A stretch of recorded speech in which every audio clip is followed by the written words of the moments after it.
I'm Brent Waller. I'm the sole environment artist on Windbound, which means I create all the backgrounds, all the environments, trees, landscapes that you'll see in the game. One of the things we wanted to do right from the very beginning was kind of take a step away from Satellite Rain, which was that dark, gritty, neon kind of world. And we wanted to do something that was really bright and colorful.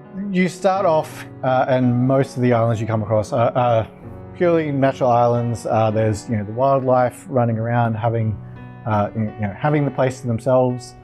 But as you go through, you do start to uncover elements that are man-made, and you start uncovering a bit of the story about who was there before and what happened to them, and uncovering the mystery behind the storms that surround these islands and the events that led to all of this coming about.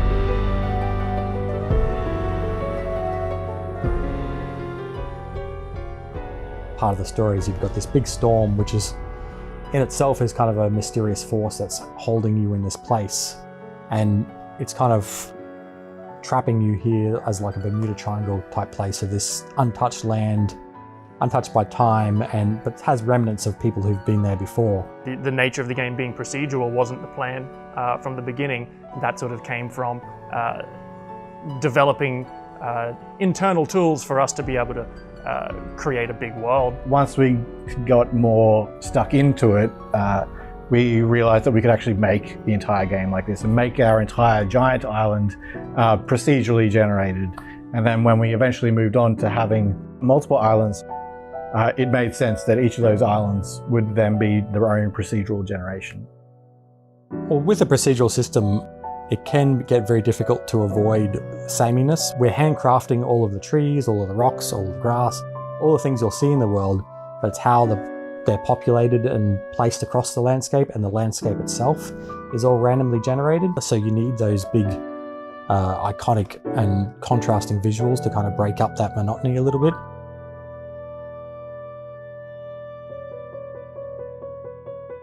We've got these big pink forest biomes that are they're somewhat rare. You might see them in one every 3 or 4 forest biomes, but they're very visually striking and you won't forget it.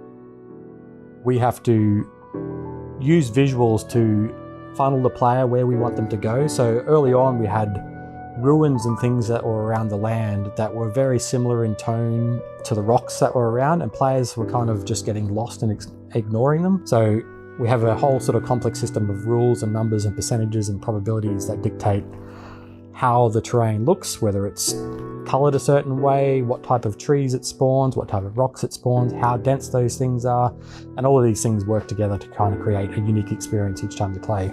We wanted to straddle that idea that it is a kind of believable and relatable world. If you need to find some wood, for example, you'll go to a forest, or if you need some bamboo, they'll be in a bamboo forest.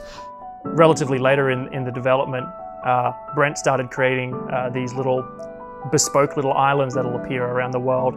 They're a little bit more unique. They've got little bits of treasure or resources that can help you, and I really love just seeking out those things and going there and running the boat up into the sand, running up, getting some nice little bonus, hopping back on the boat and sailing away.